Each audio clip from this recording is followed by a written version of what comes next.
The Golden Apples. Very early one summer morning, the gods Odin, Honir, and Loki left their world, Asgard, the world of the gods, and crossed the flaming bridge over the ocean into Midgard, the world of men. They were exploring, hoping to find some land that they had never seen before. In the blue light of early morning, they walked over the rough, rocky ground of Midgard. There was nothing here, no trees to protect them from the cold, stinging winds.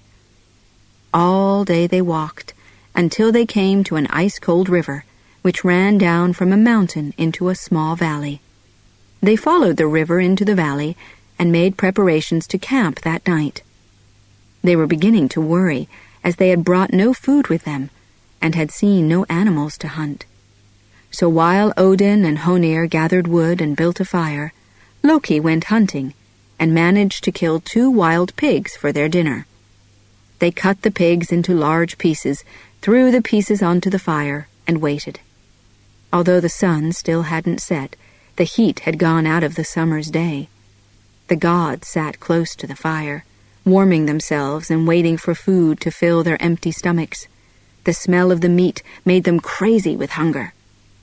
After some time, Honir took a piece of meat from the fire with his spear. But just as he was preparing to put it into his mouth, he saw that it wasn't cooked. The inside was still the color of blood. He threw it onto the ground, and the other 2 inspected it. This was very strange, but they realized that they were in a different world, and that maybe things took longer. So they put the piece of meat back on the fire and waited. They waited and waited, but after several hours, the meat still hadn't cooked.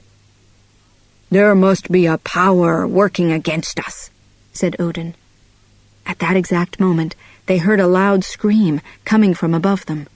Shocked, they looked up and saw an enormous eagle sitting in a tree. When they had gotten their voices back, they asked him what he wanted. "Nothing more than food in my stomach," the eagle replied. "If you share your meat with me, I will allow it to cook." The gods agreed. They knew they had no choice. The eagle then spread its enormous wings, flew down, and settled by the fire. They waited for a short time without speaking, the gods watching the eagle carefully. When the meat was at last cooked, the eagle reached into the fire, took each piece of meat in its claws, and ate until he had finished it all. The gods were very angry, but they were also helpless. This wasn't their land, and they could do nothing. Their powers were of no use here. But Loki couldn't control his anger. He jumped to his feet, raised his spear, and drove it deep into the eagle's body. The eagle was thrown backward and gave a long, loud cry of pain. He then suddenly and violently flew into the air with one end of Loki's spear in his side. Loki discovered that he was unable to let go of the other end. The eagle flew at great speed close to the ground, dragging the terrified Loki across the sharp rocks of Midgard. Loki screamed with pain and begged the eagle to let him go, but the eagle ignored him and only flew faster as the cold, sharp ice cut Loki's knees and ankles. Again Loki begged. He thought his arms were going to be pulled out of his body. He was crying like a baby now. He couldn't breathe, he was in so much pain. "Let me go!" he cried. "Please, let me go!" "I'll free you only if you promise me," shouted the eagle. "Promise you what?" "You must do something for me." "What? Do what? I'll do anything. I can't stand this. You're killing me," was Loki's desperate reply. "I will free you if in 7 days you bring the goddess Idun and her apples out of Asgard. Bring her to me. Do you hear me?" Loki said nothing. He realized now that the eagle was really a giant. The giants were the ancient enemies of the gods. The eagle suddenly flew down, banging Loki's body against the ground again and again. All right, shouted Loki. "I will do this. Just let me go."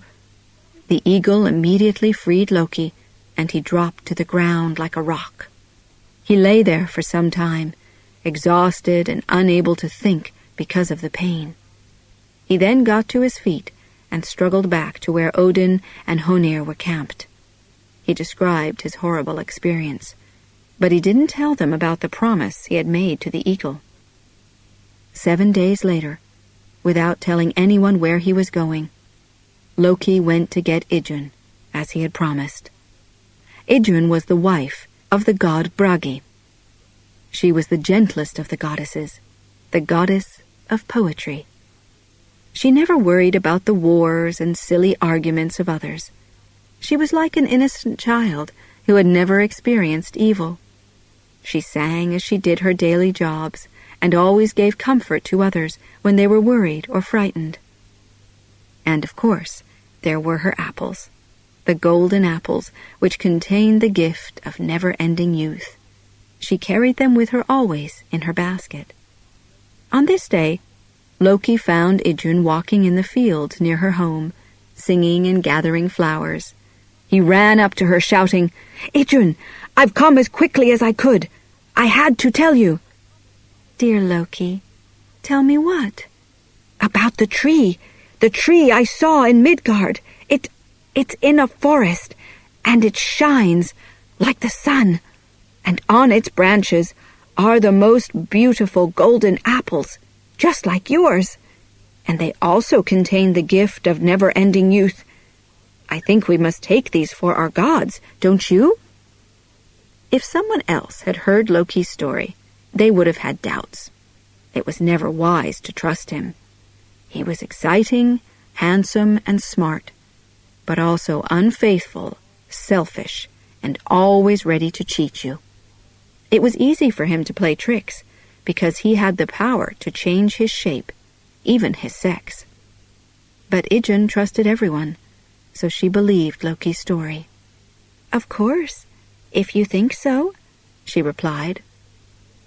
"And don't forget to bring your apples so we can compare them. I could be wrong. I only saw the tree for a moment and then ran to tell you." So Idun, with her basket of apples, hurried with Loki to the place where he had told her the tree would be. The eagle was waiting for them. As they approached, it rose from behind a rock, spread its enormous wings, took hold of Idun in its powerful claws, and flew with her and her apples over the wide sea toward Jotunheim, the land of the giants. This proved to Loki that the eagle was really a giant.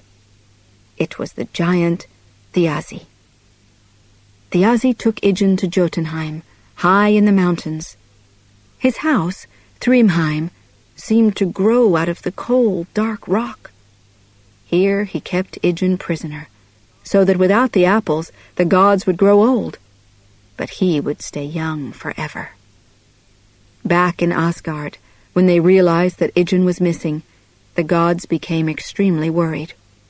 They knew that without her golden apples, they would grow old, and that quickly began to happen. They grew smaller inside their clothes, and deep lines appeared on their faces. Their skin became so thin that it seemed that their bones would break through. Hands shook, knees made cracking noises, hair fell out in handfuls. The gods felt the lightness in their walk and the strength in their bodies leaving them as the hours passed. Then the minds of the gods began to suffer. One began to complain about the faults of the others. Another began to talk nonsense. But mostly they just became quiet.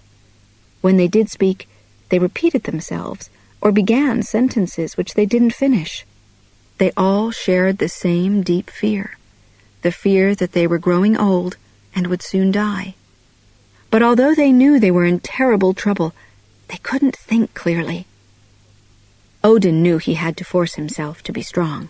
He was the most powerful, the strongest, the oldest of all the gods. He had created heaven, the earth, the sky, and everything in them. He was the one-eyed god of war, terrible and terrifying. But others expected answers from him. He was their leader. He called a meeting of the gods in his great hall to decide what to do. Everyone slowly struggled to the meeting, some using sticks to help them walk. It was a sad sight. When they had all gathered, only Loki and Idun were missing. Odin told the crowd that they must find Idun and asked who had last seen her. A servant told him he had seen Loki leading Idun out of Asgard. A deep silence fell over the meeting. Everyone knew that Loki must be the cause of what had happened to them. They agreed that they would have to find him. Despite the fact that they were exhausted and had terrible aches and pains, they searched everywhere. When at last they found Loki sleeping peacefully in Idun's field, he was taken to Odin's great hall and accused of leading Idun out of Asgard.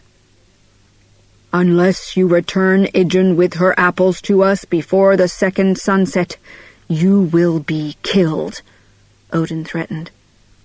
Loki tried to get himself out of trouble. He told them that the eagle was really the giant Thiassi. Then he described what Thiassi had done to him. "I was lucky to escape from him alive.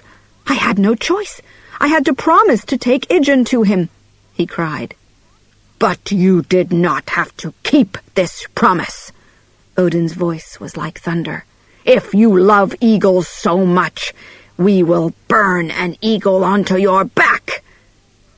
Loki dropped to the ground in fear. "No, no," he shouted. "I'll go and get her. But I'll need Freya's falcon skin so I can fly over the wide sea to Jotunheim." Odin agreed, so Loki followed the goddess Freya to get her magic falcon skin, which gave anyone who wore it the power of flight. They walked slowly. Loki had to help Freya several times. Freya had once been the most beautiful goddess, the goddess of love, desired by everyone. But now the skin on her face hung like an old leather bag. Her body, which used to be so lovely, was now thin and sad. Her golden hair was falling out. "You're not so beautiful now that you're losing your hair," said Loki with a smile. Freya said nothing. Tears of gold ran down her cheeks. She handed her falcon skin to Loki. Loki put on the skin and became a falcon, with the strength to fly long distances. He flew over the wide sea to Jotunheim and found Thiassi's house in the mountains. He discovered Idun alone in a room filled with smoke from a small fire. She was sitting by the fire, trying to warm herself. There were tears in her eyes. Luckily, Thiassi had gone out hunting. Loki climbed into the room, and before Idun could even speak, he whispered the magic words and turned her into a tiny stone. He picked her up in his claws and flew away as fast as he could. When Thiassi returned and discovered that Idun was gone, he put on his eagle skin and flew across the sky over the dark mountains, chasing after Loki. Odin sat in his great hall, looking over the 9 worlds. Nothing could escape his sight. His one eye could see things that no other gods could see. He saw Loki flying back to Asgard with Idun.